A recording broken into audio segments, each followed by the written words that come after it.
자, 8번.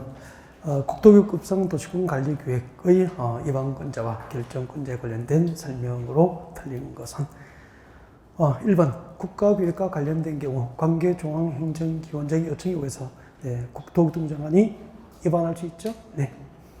2번 도지사가 직접 수립한 사업계획으로서 도시군관리계획으로 결정해야 될 사항이 포함된 경우에 누가 입안하죠? 관할 도지사가 입안할 수 있죠. 3번 중요해요. 중요. 시당구가 입안한 지구단위 계획 수립과 변경에 관한 도시군관리계획은 도지사가 결정합니까? 시당구가 직접 결정합니까? 시당구가 직접 결정합니다. 그 도시군관리계획 결정권자는 원칙은 시당구가 포함이 안 되거든요. 근데 이것만 시당구가 직접 입안한 지구단위 계획구역 지정과 변경, 지구단위 계획 수립과 변경을 위한 도시군관리계획 누가 결정합니까? 시당구가 직접 결정을 하게 됩니다. 중요한 질문이에요. 4번 시가와 조정구역의 지정과 변경에 관한 도시군관리계획 누가 결정하죠? 시도지사. 정답은 4번이죠. 네. 국토부 장관이 아니고 시도지사가 결정합니다. 단 국가계획과 연계된 이 들어가야 되죠. 국가계획과 연계된 시가와 조정구역의 지정과 변경에 관한 도시군관리계획만 예외적으로 국토부 장관이 결정하게 됩니다. 주의하시고요. 5번 입안된 도시군관리계획을 원칙적으로 시도지사가 직접 결정할 수도 있고 시장구역의 신청에 따라서 결정을 하게 되죠. 네. 정답은 4번입니다. 9번 국토교육법상 대지가 두 개성의 용도 지역 등에 걸친 경우에 대한 건축 제한 등에 관한 설명으로 틀린 것은 이렇게 되어 있습니다. 앞 시간에 그 전체 이론은 복습을 다 했죠. 그 문제 바로 풀 거예요. 해설 바로 해버릴 거예요. 1번 한 개의 대지 1,500제곱미터가 도로변의 띠 모양으로 지정된 일반 상업지역에 1,000제곱미터, 준주거지에 500이 걸쳤다면은 여러분 그 대지 일부가 도로변의 띠 모양으로 지정된 상업지역에 걸치면은 기준이 660제곱미터 기준합니다. 그래서 둘 중 작은 면적이 500제곱미터니까 660제곱미터 이하잖아요. 그럼 이 대지에 집 지을 때 건폐율 공정률은 가중평균값이 적용되죠. 그리고 건축 제한은 그중 가장 넓은 지역이니까 준주거지역이 넓습니까? 일반 상업지역입니까? 일반 상업지역에서 일반 상업지역의 건축 제한은 그 대지 1,500제곱 대지 전부에 대한 건축 제한은 그중 넓은 일반 상업지역 기준이 적용됩니다. 그래서 1번, 2번은 맞죠? 네. 기준만 660제곱미터 기준으로 생각하시면 되죠. 3번 하나의 건축물, 하나의 대지가 하면 틀려요. 대지입니까? 건축물입니까? 건축물 동그라미. 자, 하나의 건축물이 방화지구와 그 밖의 용도지에 걸치게 되면 그 전부는 건축물 전부죠. 그 건축물 전부에 대해서 뭐죠? 방화지구의 건축물 규정을 적용합니다. 4번 건축물이 어디에 걸쳤죠? 방화지구와 그 밖의 용도지역에 걸쳤는데 방화지구와 그 밖의 용도지역의 경계가 방화구역으로 구획된 경우 밖의 용도지역에 있는 부분은 방화지구에 관한 건축물 규정을 적용하지 않는다. 3번이 원칙이고 4번은 예외 규정 아닙니까? 네. 5번 녹지지역 건축물이 고도지역에 걸치면 그 건축물과 대지 전부는 녹지지역이 아니고 고도지구의 건축물과 대지에 관한 규정을 적용합니다. 5번이 정답이고요. 별도로 해설하지 않습니다. 10번 국토교육법상 도시지역에 관련된 설명으로 옳은 것은 1번 도시지역이 세부 용도지역으로 지정되지 아니한 경우에는 무슨 녹지? 보전 녹지지역. 도시지역 밖의 행위제한이 아니고 보전 녹지지역의 행위제한 규정을 적용받고 그 다음에 관리지역이 세부지역의 용도지역으로 미세분된 지역은 무슨 관리? 보전 관리지역에 관한 건축제한 등 규정을 적용받고 도시적, 관리적, 농림적, 자연환경 보전지역으로 용도지역에 지정이 없는 지역은 자연환경 보전지역의 건축제한 규정을 적용받고 우리 연습 많이 했던 거죠. 2번. 2번은 잠깐만요. 여러분 부산이에요. 용도지역은 도시지역이에요. 도시지역. 부산이고 도시지역입니다. 자, 이렇게 도시지역에 적용을 하지 않는 법, 도시지역에 적용이 배제되는 법이 두 개가 있으나 뭐죠? 같이 외워요. 뭐죠? 도시지역에 적용을 배제하는 법. 도로법상 적도구역이죠. 도로법상 적도구역. 도로법상 적도구역에 관한 규정과 그리고 농지법이죠. 도시지역에서 농지법상 농지, 취득, 자격, 증명에 관한 규정을 도시지역에 적용하지 않는다 이렇게 되죠. 단 밑에 건 예외가 있어. 단 도시지역에는 농지법상 농지지도자격증명 규정을 적용하지 않는 게 원칙이지만 도시지역에서 어디에 있죠? 녹지지역 안에 있고 녹지지역 안에 있는 농지, 녹지지역 안에 있는 농지로서 도시군 계획시설 사업에 필요하지 않은 농지. 그러면 녹지지역은 개발 못하니까 농사 지어야 되잖아. 그리고 도시군 계획시설 사업, 공익사업에도 필요하지 않은 농지야. 그럼 농사 지어야 되지 뭐. 그래서 예외적으로 농지법상 농지지도자격증명 규정을 적용한다 이렇게 되잖아요. 그래서 자 12번에 12번이 아니고 10번이죠. 네, 10번에 2번 봅니다. 녹지지역 안의 농지로서 도시군 계획시설 사업에 필요하지 않은 농지는 농지법상 농지지도자격증명 규정을 적용한다. 적용하지 아니한다. 틀렸잖아. 3번 어청어항법상 어항구역으로서 어항구역으로 지정고시된 공유수면은 이 법상 모두 이 법상 도시지역으로 결정고시 형식을 본다. 틀렸죠? 항만법상 항만구역으로서 혹은 어청어항법상 어항구역으로서 어디에 연접해야 되죠? 도시지역에 연접된 공유수면은 이 법상 도시지역의 결정고시 형식을 본다. 그렇게 되죠? 제가 이거 설명할 때 이렇게 설명합니다. 봐주세요. 여러분 여기는 인천시가지고 용도지역은 뭐죠? 도시지역. 밑에는 인천 앞바다, 국립수면 바다가 있습니다. 인천 앞바다, 바다가 있습니다. 그러면은 인천 앞바다는 인천이라고 하는 도시지역에 연접된 공유수면 맞죠? 이렇게 도시지역에 연접된 공유수면에다가 항만도시 건설 목적으로 항만법상 항만구역을 지정고시했거나 어항도시를 만들기 위해서 어항구역으로 지정고시하면은 항만구역과 어항구역으로서 어디에 연접해야 되죠?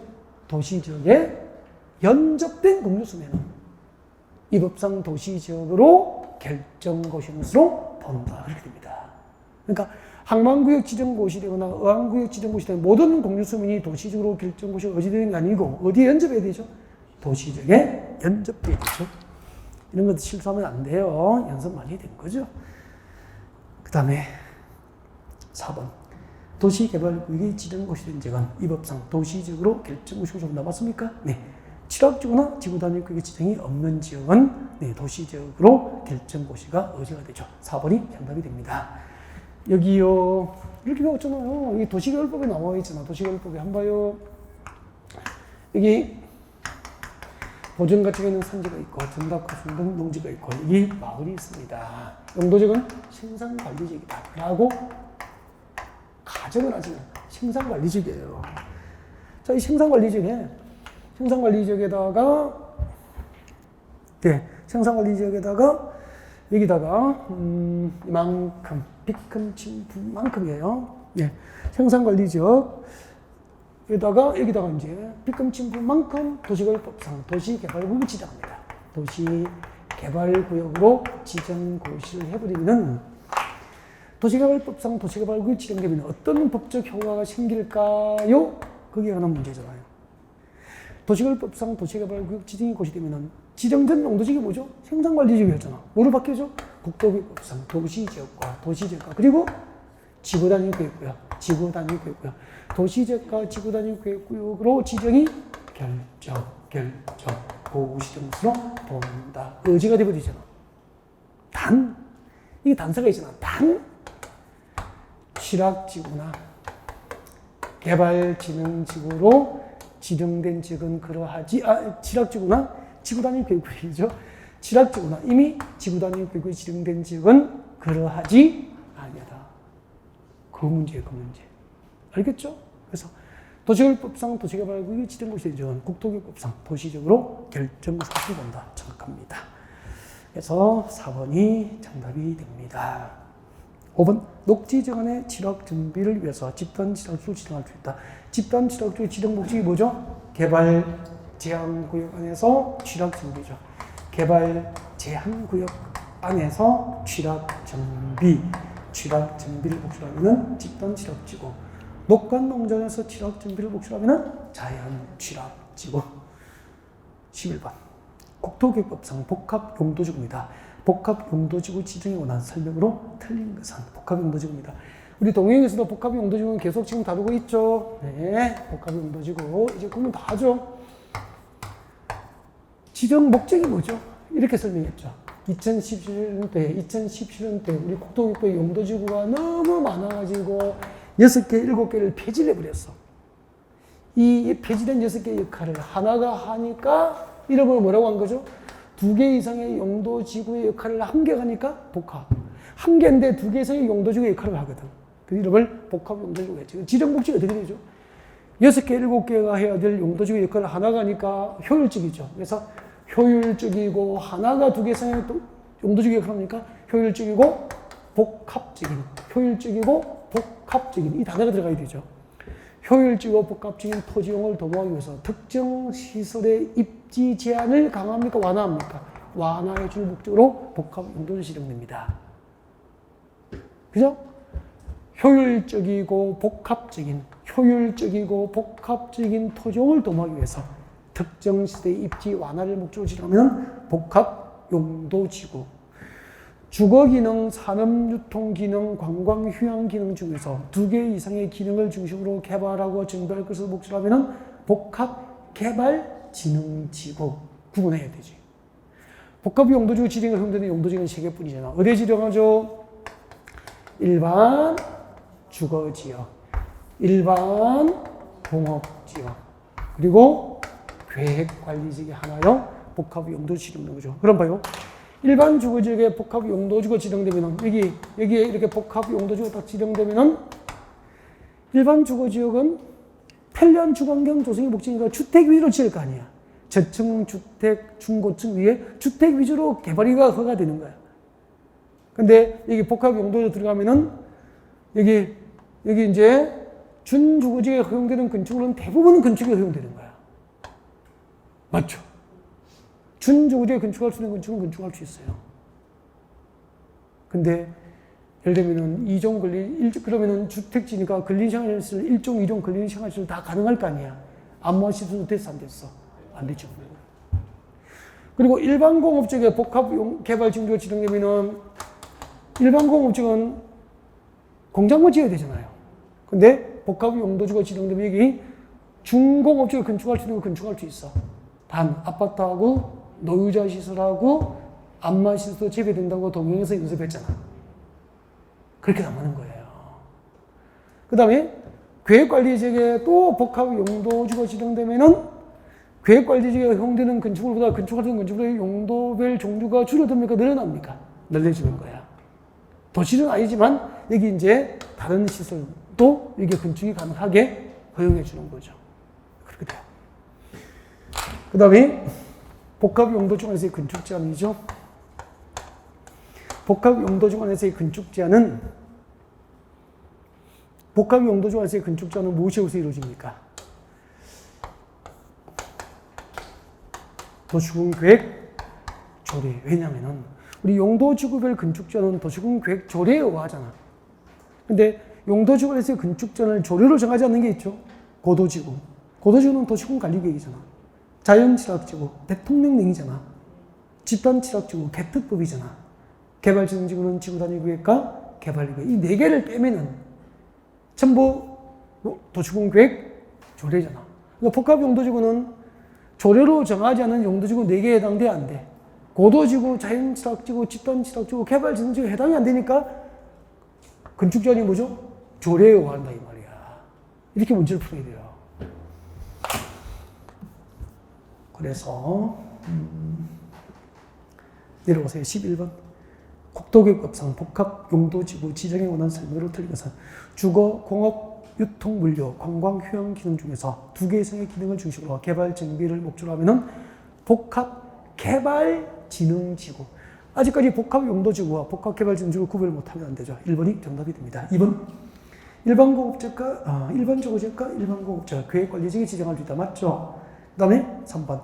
일반 주거지역에 지정된 복합용도지역에서는 준주거지역에 건축할 수 있는 건축물은 건축할 수 있죠. 건축으로서 조례가 정하는 건축물을 건축할 수 있게 됩니다. 3번 5 몇 개 씁니까? 5. 그 다음에 4번 용도지역의 목적이 해당 용도지역. 그러니까 복합용도지구가 지정된 해당 용도지역의 지정 목적이 크게 제외되지 않도록 해당 용도지역의 전체 면적에서 얼마? 3분의 1 범위 이하에서 지정이 가능합니다. 그 다음에 5번. 복합용도지구 안의 건축지역은 뭐죠? 도시군계획 조례 그렇게 되죠. 12번 국토교육법상 시가와 조정구역에 관한 설명으로 틀린 것은 자료 찾지 마세요. 문제만 나중에 혼자 할 때 찾아요. 기본서가 다 넣으세요. 찢어버립니다.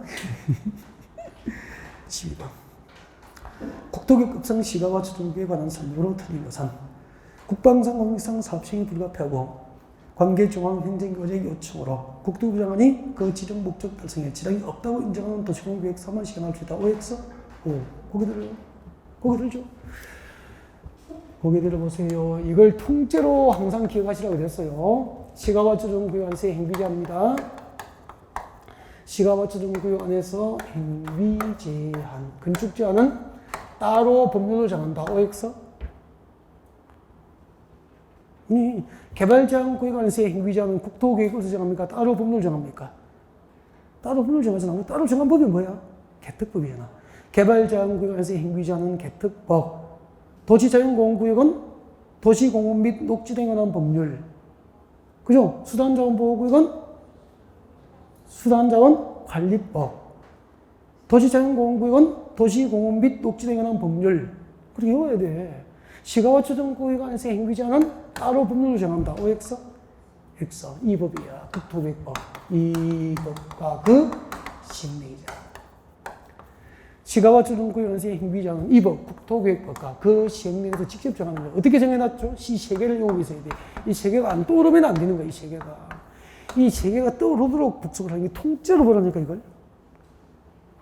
시가와 조정구역에서 무엇이 금지돼요? 시가와 조정구역으로 결정한 곳인 토지에서 외워요. 원칙적으로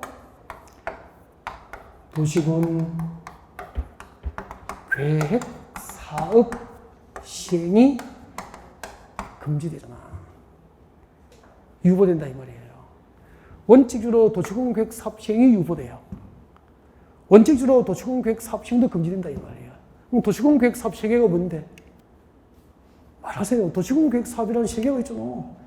도시군 계획 시설 사업과 도시개발 사업과 정비 사업 이 세 가지도 개발이 유보돼요. 이 세 가지 공적 개발도 금지된다고. 단 원칙적으로 금지되니까 예외적으로 가능하잖아. 그게 1번이야 지금. 예외적으로 국방상, 공익상, 시가와 조정구역 안에서 사업 시행이 불가피한 것.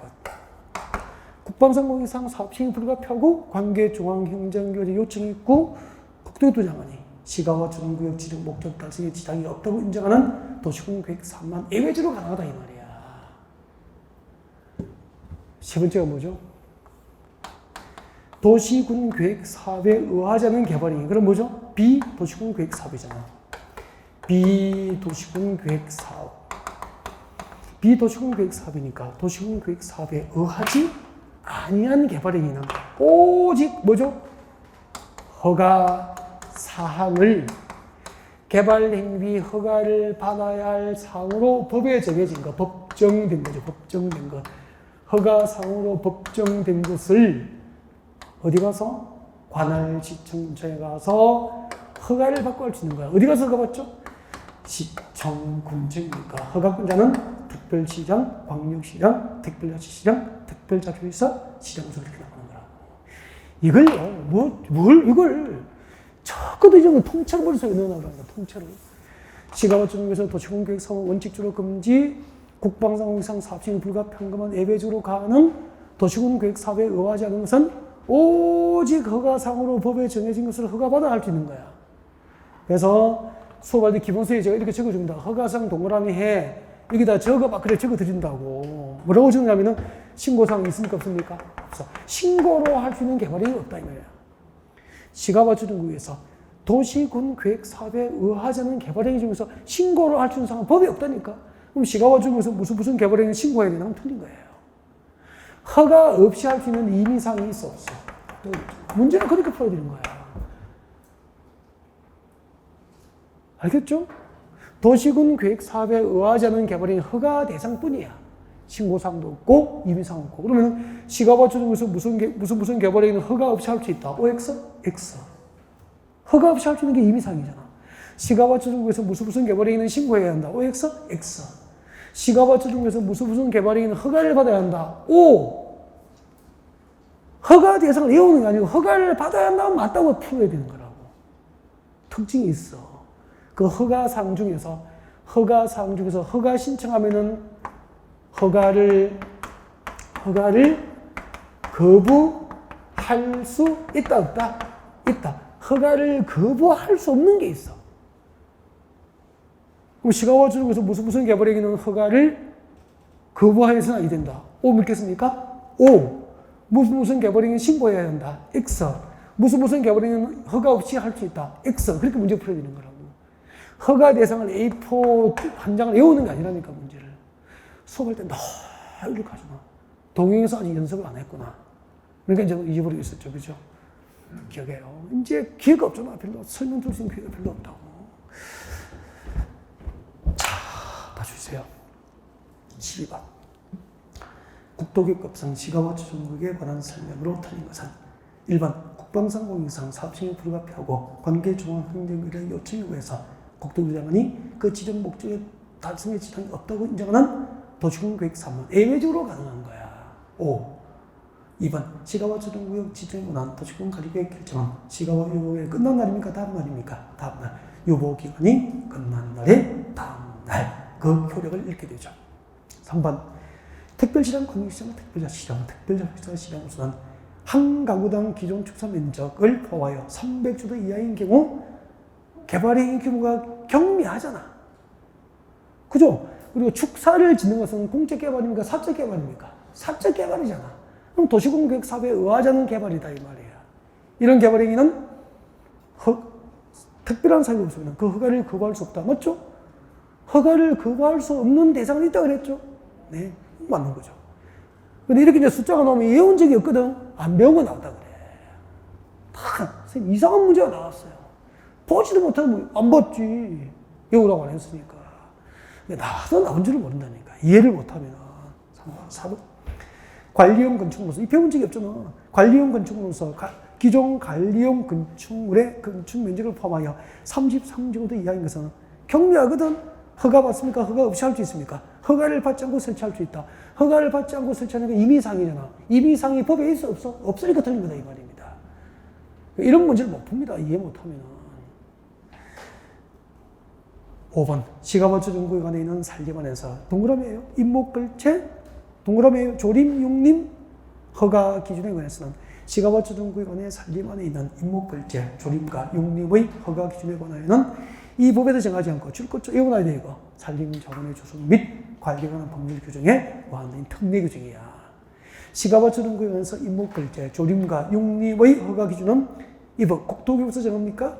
따로 법률 정합니까? 따로 산림 자원의 조성 및 관리에 관한 법률 규정에 의한다라는 거죠. 이런 게 낯설었다. 낯설지 않게 반복해야 됩니다. 13번 국토교육법상 기반시설 등에 관련된 설명으로 틀린 것은 우리 그 동그라미 1번 이렇게 그었잖아. 공원, 광장, 지지지 맞습니까? 공원, 광장, 지지지 지지지가 뭐죠? 녹지, 유원지, 공공공지, 지지지 공간시설 맞습니까? 우리 중요표시에서는 외우기로 했잖아. 그 다음에 장사시설 도출장, 종합의료시설은 공통점이 주거에 관련된 기반시설 맞죠? 뭐죠? 보건위생시설. 3번 도시공계획시설을 설치, 정비, 개량하는 사업은 도시공계획시설 사업이다. 맞습니까? 네. 기반시설 중에서 도로 동그라미. 도로는 세 번 될 수 있죠? 일반 도로, 자동차 우선도로, 보행자 전용도로, 보행자 우선도로, 자전거 전용도로, 고가도로, 지하도로 세 번 될 수 있다. 어디가 틀렸죠? 여러분, 우선도로는 보행자 우선도로가 있다고 그랬죠? 보행자 도로는 보행자 전용도로하고 보행자 우선도로가 모두 있어요. 자동차 우선도로는 있습니까? 없습니까? 없죠. 자동차 전용도로만 있는 거잖아. 우선도로는 보행자 우선도로만 있어요. 이걸 기억하라 그랬죠? 그래서 정답은 4번이에요. 그리고 광장 동그라미. 광장 동그라미. 도로하고 광장은 세분됩니다. 광장을 세분하면 교통광장, 일반광장, 경관광장, 지하광장, 건축물 부술 광장으로 세분됩니다. 지하광장 동그라미예요. 지상광장이 있어 없어? 없어. 밑에 찍어요. 지상광장. 근데 지상광장으로 시험 나온단 말이야. 지상광장은 없어요. 지하광장은 법적으로 존재하는 기반시설이지만 지상광장은 법적으로 존재하지 않아요. 알겠죠? 그러면은 또 하나 세분되는 게 있어. 밑에 뭐 자동차 정류장. 자동차 정류장이 세분되는 종류가 시험이 한 나와서 이 기출 문제라고. 그러면 기반시설 중에서 대통령령으로 세분되는 게 3개네. 그죠? 도로하고 광장하고 자동차 정류장이 세분되는데 그 중에서 자동차 정류장만 종류를 물어보는 문제가 기출된 거야. 그러면은 도로하고 광장은 한 번 나오겠죠? 시험을 내는 영역이에요. 이 2개가 안 나온 거예요. 대기하고 있는 거예요. 그래서 거기 도로하고 광장을 문제를 내준 거예요. 그 2개 딱 비교해서 준비해 둘 것. 나온다면 이렇게 찍어주잖아요. 나올지 안 할지는 모르죠. 나온다면은 이제 가능성이 있는데 이쪽이 나온다는 얘기예요. 네. 14번 오세요. 국토교육법상 도시적 외 지구단위 계획구역의 지정에 관한 설명으로 틀린 것은 연습 많이 했죠. 그림은 한번 그리고 그다음 지문을 읽겠습니다. 우리 연습을 동영등에서 많이 했기 때문에 고개 한번 들어봐 주십시오. 여러분 여기는 서울이에요. 서울시 행정구역이고 용도지기 도시지역입니다. 도시지역에서 나가면은 서울시 행정구역인데 뭐죠? 도시지역 왜 그렇게 되잖아. 지구단위 계획구의 지정 종류가 3가지가 있어. 뭐가 있죠? 지구단위 계획을 지정할 수 있죠. 임의적 지정 대상이 있잖아. 지구단위 계획구의 지정을 할 수 있는 곳이 있다. 임의적 지정 대상. 서울에서 지구단위 계획을 지정할 수 있는 대상. 녹지지로 묶여있는 상태는 지정할 수 있어? 없어? 없죠. 녹지 중에서 뭐를 바뀌어야 되죠? 주거, 상업, 공업지로 용도지 변경된 지역은 지구단위 계획구역 지정할 수 있죠. 녹지 지역에서 주상공으로 변경되는 지역. 그 다음에 개발제한구역과 도시제한공구역과 공원, 시가와 주정구로 묶여있다가 해제가 되는 구역도 지구단위 계획을 지정할 수 있죠? 임의적 지정 대상이잖아. 그 다음 뭐가 있죠? 의무적 지정 대상. 의무적 지정 대상은 우리 어떻게 외웠죠? 정택이는 10년, 신호기는 30만. 동영 1회에서 나갔거든요. 신호기는 30만. 근데 이거 그때 많이 틀렸잖아. 동영에서 많이 틀렸거든요. 절반 이상이 틀린 거야. 무던하잖아 이런 거 안 해오면 정확하게 하라고 그랬죠. 정비구역과 택지개발지구에서 시행되는 사업 완료 후 10년의 경과가 있죠. 택지개발지구 지정 고시해놓고 10년이 지난 지가 아니고 문제가 그렇게 나니까 왕창 틀리는 거야. 된장. 공부를 근성 시원찮게 합니다. 정택 있는 10년은 그게 무슨 말인지 연습 안 하면 안 된다는 얘기죠. 이제 고발할 거야, 이제 연습 안 하면은. 시가와 주정구역과 또 하나가 뭐죠? 그게 문제라니까. 시가와 주정구역과 공원에서 해제된 구역 중 면적 규모가 30만 정도 이상이거나 녹지지역에서 주상공으로 용도지역이 변경된 지역 중 면적 규모가 30만 정도 이상. 알겠죠? 정택이는 10년, 신호기는 30년. 무슨 말인지 모르고 답은 나오면 뚝 틀리고 그러면 안 됩니다. 자, 그 다음에 이제 얘기해요. 그렇게 봐. 임의적 지정, 의무적 지정, 그리고 도시적 외의 지역의 지정 이렇게 3가지 있는 거야. 목차를 볼 수 있다는 것은 체계적으로 안다는 거, 넓게 본다는 거, 공부를 좁게 배우는 게 아니고. 그죠? 네. 그 다음에 도시적 밖에 지구단위 구역 지정 대상은 연습 많이 시키고 있습니다. 제가 동행에서 했잖아. 뭐죠? 나 빨리 말합니까? 계획관리적이죠. 계획관리적. 그 다음에 뭐? 개발진흥지구가 지정돼야 되죠. 개발진흥지구. 그 다음에 뭐죠? 용도지구를 폐지하고 그 폐지된 용도지구에서 건축 제한을 지구단위 계획으로 대체를 하려고 하는 지역. 이 목차를 떠올리면서 넓게 본다는 거예요. 공부를 제대로 좀 하는 거죠. 계획관리지역 지정되는 구역 면적 몇 프로 100분의 50 이상이 계획관리지역에 해당하고 이 나머지 용도지역이 생산관리지역과 보정관리지역에 해당하고 여기다가 아파트를 짓고 연립주택 건설계획이 포함됐다면 면적이 30만 정도 이상은 돼야 되고 세 번째 도로 등 기반시설 공급이 가능해야 하고 자연 환경을 해치지 않고 문화재 훼손 우려가 없는 지역이 되는 거야. 여기는 상식이니까 아니어도 되고 여기까지를 제가 외워 두십시오라고 이야기를 하거든. 그러면은 여기다가 계획관리직에 뭘 지정하는 거죠? 지구단위 계획을 지정해서 3년 내에 지구단위 계획을 결정하고 결정된 지구단위 계획에서 신도시가 개발되는 거야. 그러면은 이 해당 용도지가 허용될 건폐율은 150, 용적률은 200%까지 완화해주는 신도시가 개발될 수도 제도적으로 풀어주는 거죠. 건폐율과 용적률을. 그 다음에 개발진흥지구는 지구단위 계획을 지정되려면은 개발진흥지구의 지구단위가 지정되려면은 계획관리 지역의 지정 요건 니은번부터 니을번까지 요건을 똑같이 갖추는 이거 똑같이 갖춰야 돼. 거기다가 이거 아래 이거잖아. 동행할 때 주거개발진흥지구하고 복합인데 주거기능이 포함된 복합개발진흥지구는 어디에 위치하고 있어야 되죠? 계획관리지역 안에 위치하고 있어야 지구단위 계획 지구 신도시 개발 이게 아니면 안 되지. 여기는 꼭 외우라고 했잖아, 그죠? 그다음에 여유가 있으면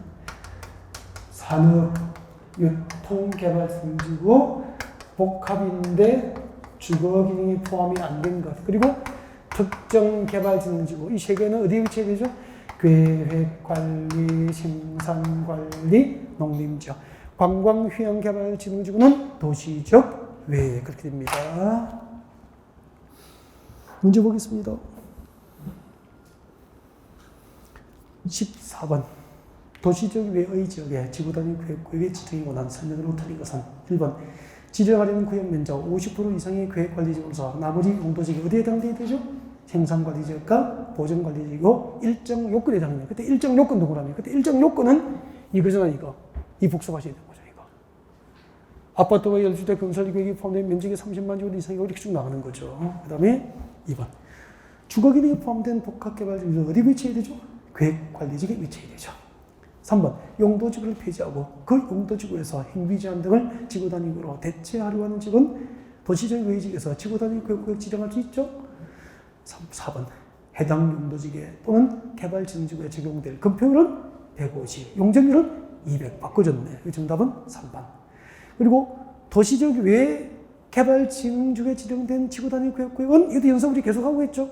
아파트와 연립주택 건설 허용되지 않잖아. 그 아파트와 연립주택 건설이 허용되지 않는 것에서 계획관리지역은 포함입니까? 제외입니까? 제외. 계획관리지역은 아파트와 연립주택 건설이 가능하다는 거죠. 15번. 국토계획법상 도시적 안에 지구단위 계획구역에서 건축으로 건축하고자 하는 자가 미칠 거죠. 대지의 일부를 공공시설로 기부했어. 칠 거야. 도시적 안에 지정된 지구단위 계획구역에서 건축으로 건축하고자 하는 자가 책을 칠 거죠. 대지의 일부를 뭐 했죠? 공공시설로 제공하면 벌 줍니까? 상 줍니까? 상 주죠. 이때 건폐율, 용적률, 높이 제한이 완화 적용될 수 있죠. 근데 건폐율, 완화 적용되는 건폐율을 구하라고 문제가 나온 거예요. 기출문제가. 그럼 나머지가 나올 수도 있죠. 근데 용적률을 구하는 것은 상당히 복잡해도 잘 안 내요. 높이 제한은 비슷해요. 높이 제한 문제입니다. 높이 제한 문제. 한번 볼래요?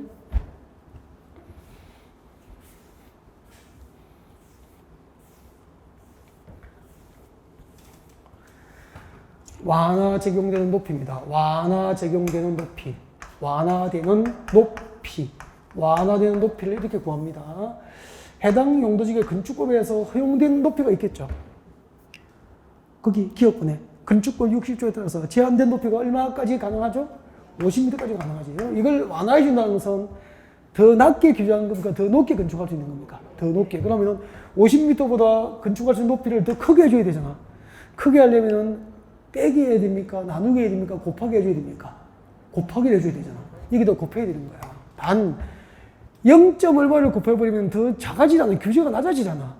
그럼 50m는 무조건 보장해야 되겠죠? 그거보다 더 크게 허용해야 되니까. 그러니까 50m의 한 배는 보장해 준 그래서 1을 넣은 거야. 이때 1은 50m의 한 배를 보장한다 그런 뜻이라고.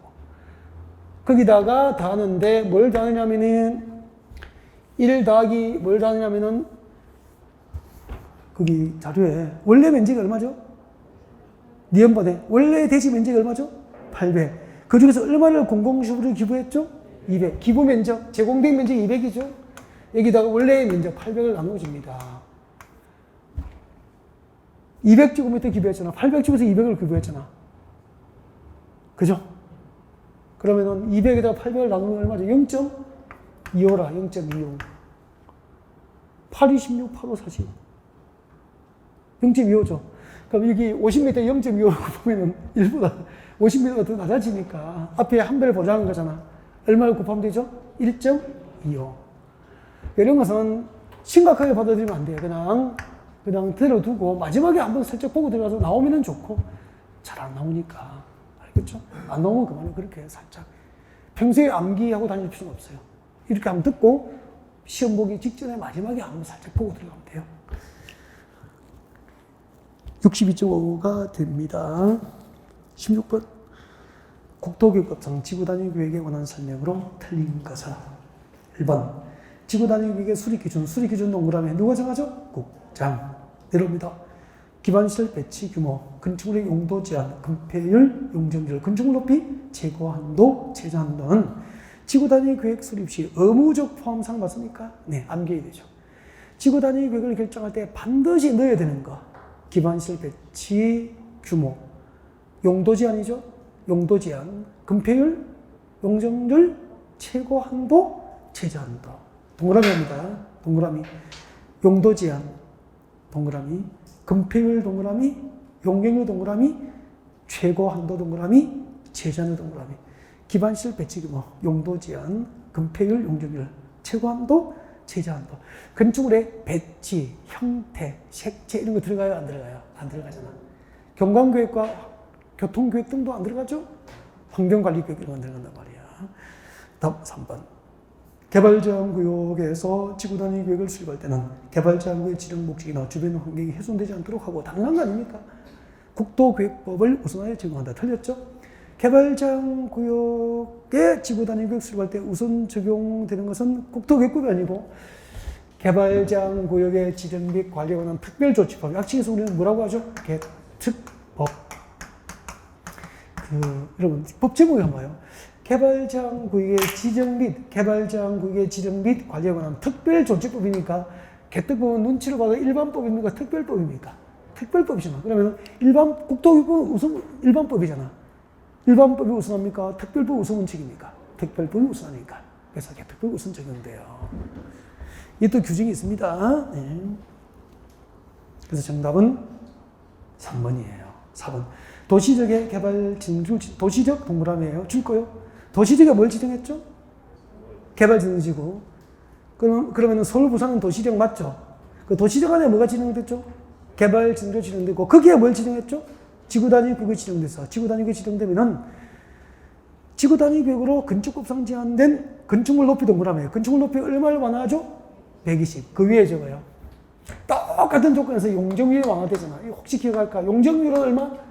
똑같습니다. 해당 용도지구 용적률 120% 이하입니다. 똑같은 조건이야. 이 두 가지를 외워놔야 돼. 딱 두 개 외웁니다. 용적률 120% 이하. 건축물 높이 얼마? 120% 이하 범위에서 용적률과 높이 제한이 완화적입니다. 이건 꼭 외워야 됩니다. 잘 나오니까. 도시적 안에 개발지능지구가 지정됐고 그 개발지능지구에 지구단위 계획이 지정되면 지구단위 계획이 결정하는 바에 따라서 건축법상 제한된 건축물 높이 120% 이하 그리고 해당 용도에 허용되는 용적률 120% 이하 범위에서 용적률과 높이 제한이 각각 완화 적용될 수 있어요. 네. 5번이 신설됐어. 그래서 낯설죠? 진짜 본 적 없죠? 올해 신설됐어. 우리 기본서에 없을걸? 올해 신설된 거야. 올해. 그래서 혹시 해서 그냥 신설되어서 하나 넣은 겁니다. 지정된 지구단위 계획구역 안에 지구단위 계획구역 내 준주구지역 미주고요. 지구단위 계획구역 내 준주구지역 줄거요. 신설된 겁니다. 지구단위 계획구역 내 준주구지역에서는 네, 규제 완화 차원에서 지구단위 계획으로 건축법상 채광 확보를 위한 건축물 높이 제한 채광 확보를 위한 건축물 높이 제한 얼마? 200% 이내에서 완화 적용이 가능하게 됩니다. 채광 확보가 일조권 확보와 같은 말입니다. 알겠죠? 네. 지구단위 계획구역. 안에 준주거지역에서는 채광 확보를 위한 건축법상 건축물의 높이 제한 기준의 200% 이내에서 완화 적용이 가능하다는 게 올해 신설됐어. 신설 규정을 적어두면 됩니다. 17번. 국도교육급상 기반시설 부담구역입니다. 기반시설 부담구역에 관한 설명으로 옳은 것은. 잠깐만요. 기반시설 부담구역도 개요 설명을 잠깐 드리고 들어갈 거예요. 그래서 고개를 드시고요.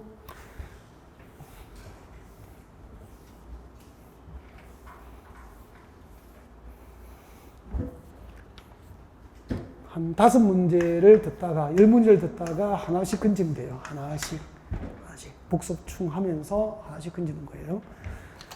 지금 뭐 새로운 게 있겠습니까? 다 했던 거지 뭐. 새로운 거 할 게 없어. 다 했던 거야. 다. 문제집 한 건 다 풀면 되고 동영도 2번 했는데 뭐. 다 했던 거. 모의고사 매번 봤는데 뭐. 새로운 게 있겠어? 없죠. 신설된 거 아니면. 봐주시고요.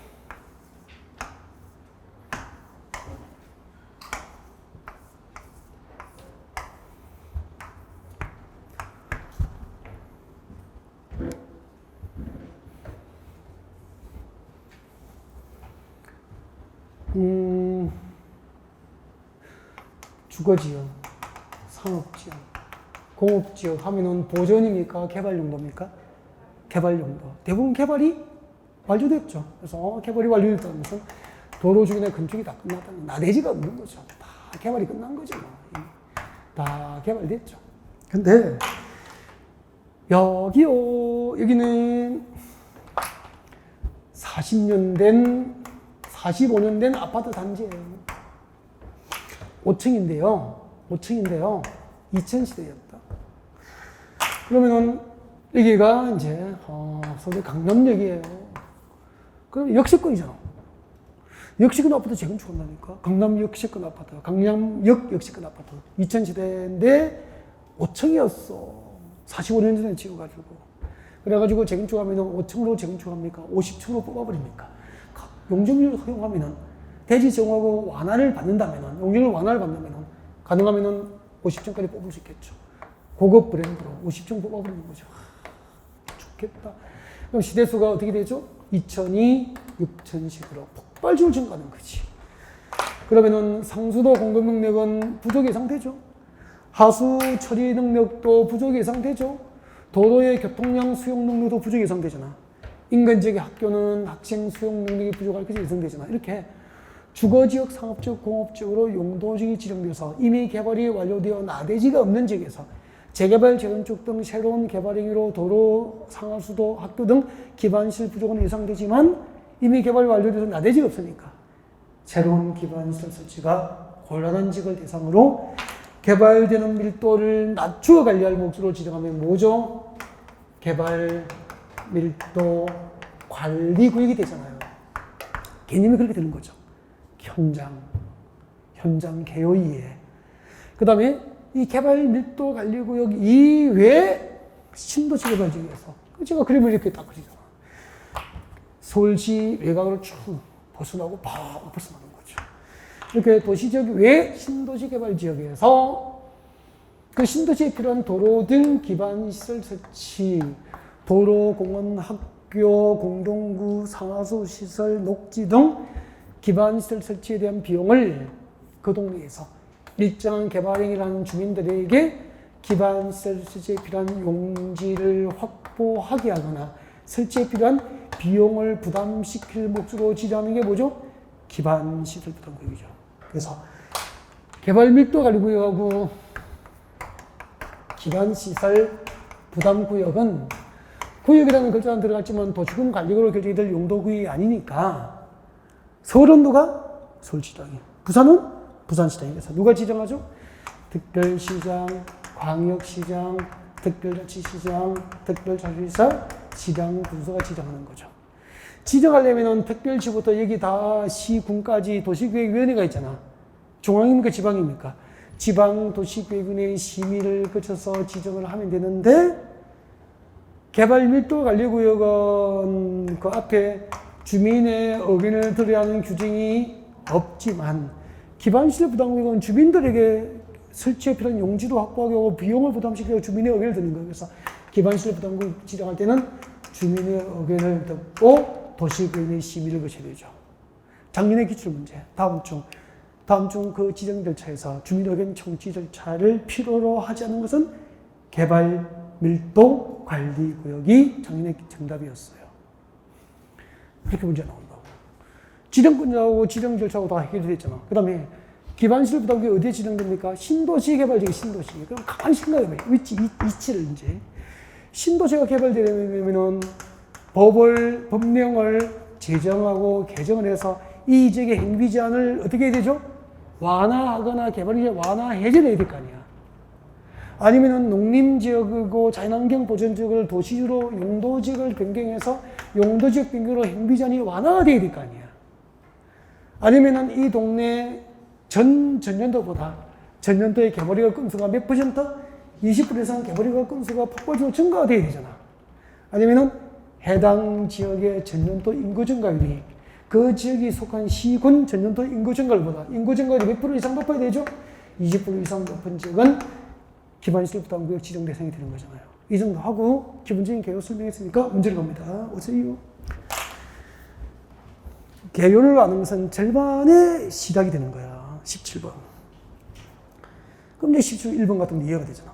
기반시설 부담구역에 관한 설명으로 옳은 것은 신도시가 개발돼야 되니까 전년도 개발의 건수보다 전년도 개발의 건수가 100건인데 전년도의 개발의 건수가 몇 % 이상 증가돼야 됩니까? 20% 이상. 100건이 15건이니까 15%밖에 증가 안 됐죠? 의무 지정 대상이 아니잖아.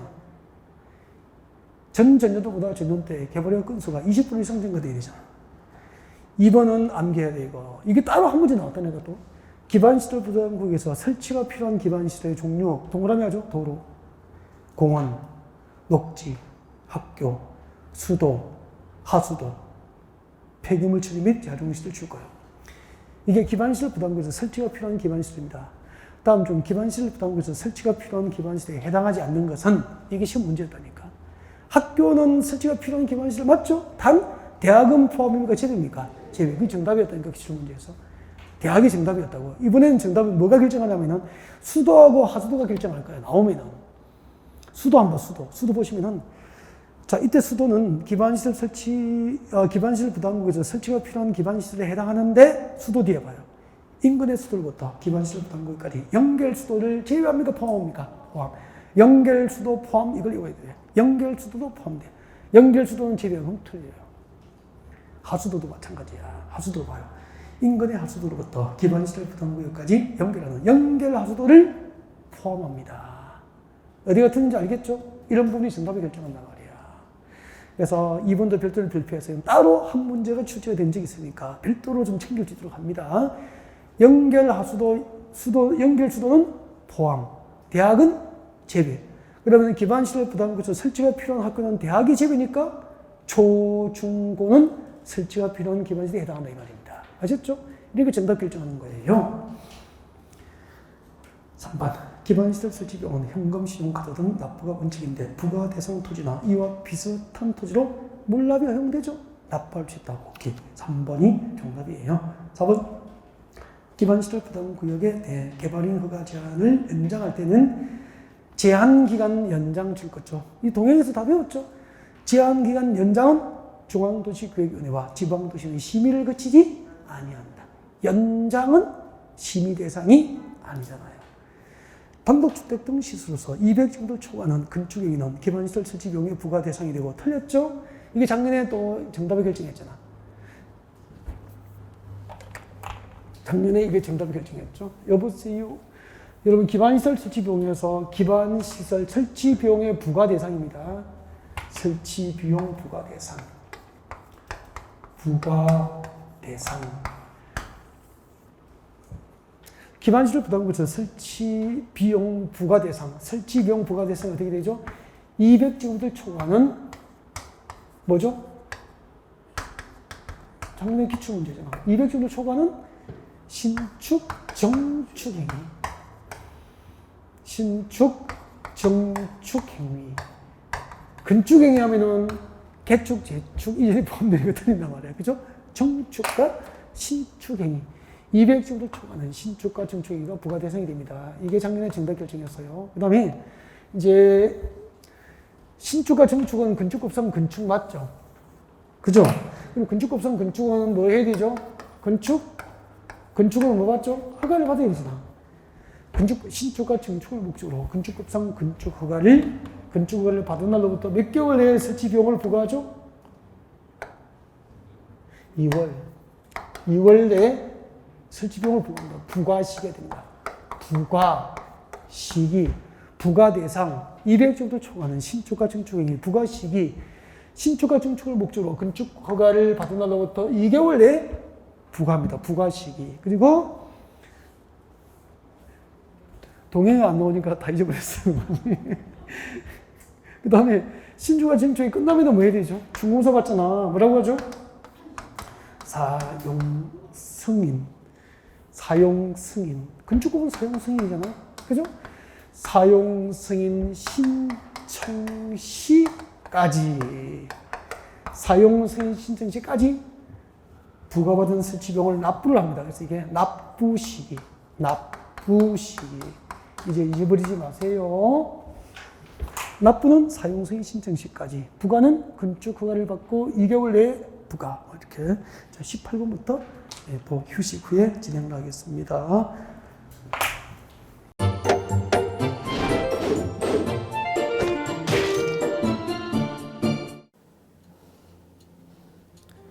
안녕하세요. 부동산 공법을 강의하는 고상철입니다. 자, 제가 이번 시간에 말씀드릴 건 뭐냐면 공인중개사를 여러분이 공부하시다 보면은 여러 가지 자료들, 뭐 OX 문제라든지 어떤 요약된 집약된 자료, 뭐 PPT 자료 이런 것들이 많은데 그 일일이 출력하다 보면 여러분들이 보관하고 하는데 불편함이 있어서 그런 것들을 좀 약간 또 해소도 하기 위해서 또 다른 사람들하고 커뮤니티도 뭐 할 수 있기 때문에 저희는 네이버 밴드라는 어플을 좀 활용할 건데요. 그 네이버 밴드에다가 자료를 올려놓은 거를 내가 다운을 받고 내가 보는 방법에 대해서 알려드릴 테니까 이 부분에 대해서 제가 시작하는 거 똑같이 따라 하시면 설치부터 사용 방법까지 말씀드릴 테니까 그대로 따라오시면 됩니다. 자, 1단계 네이버 밴드 어플을 다운받습니다. 자, 그럼 네이버 밴드 다운을 어떻게 받냐? 자, 플레이스토어 우리 안드로이드 버전으로 갈게요. 그래서 플레이스토어를 누르시면 화면이 바뀌면서 지금은 이제 컴퓨터 화면을 제가 이제 좀 크게 보이게끔 해놓은 거라서 여러분 핸드폰에는 아마 맨 위에 여기 검색창이라는 게 있을 건데 여기다가 제목을 넣는 거예요. 제목을 뭐라고 쓰냐면 네이버 밴드 아니면 밴드 이렇게 쳐도 돼요. 밴드 치면 제일 상단에 나오죠. 그래서 이제 네이버 요 밴드가 요 초록 색깔 바탕에 B자예요. 밴드. 그래서 이제 여러분은 설치 누르시면 됩니다. 자, 2단계 그럼 네이버 밴드를 일단 들어가셔야 돼요. 들어가서 검색하기 전에 밴드 어플을 누르면 위측 상단에 이 돋보기 모양이 있을 거예요. 이 돋보기 모양을 누르기 전에 우리가 이제 검색을 해야 되잖아요. 누르시면 검색 컨트롤 가요. 여기다가 우리 공수모라고 치면 돼요. 공수모 치고 엔터 치면 이제 그동안 이제 우리 공수모 관련된 게 나올 건데 제일 상단에 있을 겁니다. 그래서 여기 네이버 33개가 밴드가 나왔는데 그 중에 여기가 1등이죠. 자, 그럼 이제 3단계 해당 공수모 밴드로 들어갔습니다. 그럼 들어가시게 되면 가장 첫 화면에 공인중개사 수험생 모임이거든요. 원래 그 수험생들만 위한 모임이기 때문에 시험 정보하고요. 어떤 자료들이 있어요. 뭐 OX 문제, 뭐 오지선다 문제, 그리고 이제 요약된 자료들 그런 거 공부할 수 있는 활용하는 어떤 밴드고요. 이 강의와 관련된 어떤 특강이 있다거나 할 때 공지사항 같은 거 그리고 지속적으로 교수님들께서 자료를 올려드릴 거기 때문에 요 관련된 자료 관련된 거 어떤 거 있는지 잠깐만 한번 보겠습니다.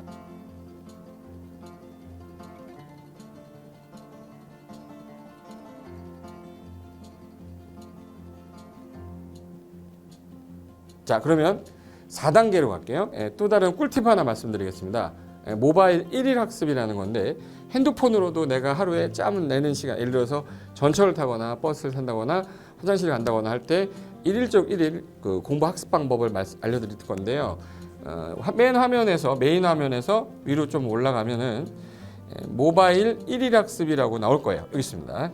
모바일 1일 학습이라고 해서 시험 과목에 따른 문제가 나올 거예요. 그러면 여기를 올리시면은 여러분이 이제 그 시간 안에 이 문제에 대한 것을 읽어본 다음에 여기서 정답과 해설은 바로 보여지면 이거는 암기가 돼버리기 때문에 정답 해설은 맨 밑에 안 보이게 숨겨놨어요. 그래서 현재 밑으로 쭉 내리면 인지에 가서 쭉 내리면 요때 답이 나와요. 댓글이라는 게 있어요. 내가 쓴 거는 내가 확인할 수 있잖아요. 그래서 이 댓글 표시 보시면은 이런 거는 표정 좋아요 한번 눌러주는 거예요. 예. 그럼 여기서 내가 좋아요 그러면서 뭐 선생님 사랑해요 해도 되고 좋아요 이런 거 눌러주신 다음에 그 다음에 밑으로 가면 이제 댓글을 쓸 수 있어요. 그래서 정말 궁금한 부분에 대해서 댓글 남겨주시면 확인이 되는 경우에 바로 답글을 올릴 수 있게끔 실시간으로 할 수 있을 것 같습니다. 자, 지금까지 과정과 같이 공수모 밴드예요. 공인중개사 수험생 모임 밴드를 줄여서 우리 공수모 밴드라고 하는데 이렇게 가입하시면 여러 가지 자료들 업데이트되는 거, 개정되는 부분 신속하게 받아들일 수 있기 때문에 아마 여러분 학습하는데 도움이 많이 될 겁니다. 그래서 꼭 가입하셔서 좋은 자료도 받고 매일매일 학습하시면서 도움 되셨으면 좋겠고요. 자, 여러분의 합격을 진심으로 기원하겠습니다.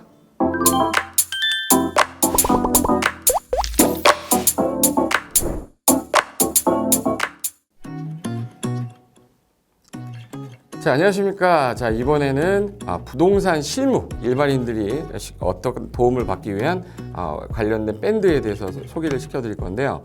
일단은 검색창에다가 365 부스라고 치시면 돼요.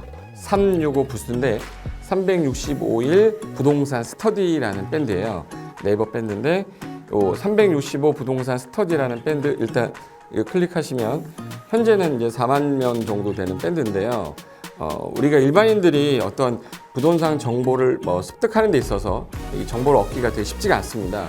내가 어딘가를 찾아본다고 해서 잘 찾을 수 있는 것도 아니고 어떤 전문가들이 하는 말들이 친밀성이 있는 건지 아닌지에 대해서도 우리가 잘 믿을 수가 없는 거기 때문에 그런 정보를 그래도 좀 손쉽게 찾아볼 수 있게끔 저희 이제 이 밴드에 구성된 전문가들이 정보를 좀 제공해 주는 거기 때문에 아마 유용하게 활용할 수 있을 거고요. 내가 부동산 중에 토지를 좀 알고 싶다 또는 상가를 좀 알고 싶다 또는 나는 내 집 마련을 위해서 청약이 좀 궁금하다. 근데 그게 솔직히 어디 가서 물어보거나 어떤 정보를 찾기 쉽지 않아서 그것 때문에 만들어진 밴드라고 보시면 돼요. 그래서 365일 내내 부동산을 어떤 공부한다는 취지로 밴드에 들어오셔서 질의응답도 하시고 궁금한 사항에 대해서 예를 들어 문의하시면 저희가 관련된 정보를 또 제공해주는 그런 밴드라고 보시면 되겠습니다. 어떤 밴드냐면 한번 보시면은 지금 현재는 공지사항이 제일 먼저 나올 건데요. 이 공지사항은 기존에 있던 오프라인이 어떤 강좌가 있으면 그 강좌에 관련된 거 세미나라든지 그래서 평소에 이제 우리가 이제 접하지 못했던 강의들 있죠. 이렇게 진행이 된다라는 거 공지를 좀 하는 그런 내용들이고요. 하나 좀 더 올리면 자 이제 우리 교수님이에요. 교수님 중에 상가 교수님이 최근에 예를 들어서 법이 바뀌었어요.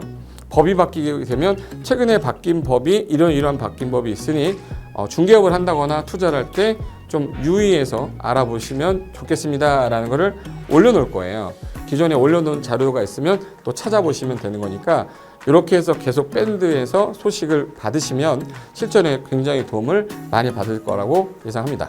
부동산 관련된 내용 중에서 하나 더 보시면 이제 랜드프로에서 직접 우리 프로그램 만들고 있어요. 그래서 부동산 까발리기, 부동산 부티크 이런 TV 관련돼서 부동산 팁 있죠. 예를 들어서 청약을 받아야 되냐 말아야 되냐, 지금 강남권 아파트를 투자해야 되냐 말아야 되냐 이런 정보를 쉽게 여러분들이 접하지 못하기 때문에 그런 관련된 것들을 시대에 맞게 흐름에 맞게 부동산 시장이 이제 요동치면 내가 지금 집을 팔아야 되냐 사야 되냐 그런 것들에 대해서 신속하게 정보를 들을 수 있는 밴드니까 시간이 나실 때마다 자주 들어오시고 저도 자주 들어가서 좋은 정보 남겨드릴 테니까 자주 들어오시기 바랍니다. 저는 부동산 공법하고 부동산 토지 투자를 강의하는 고상철이었습니다. 자주 밴드에서 뵙도록 하겠습니다. 자, 수고하셨습니다.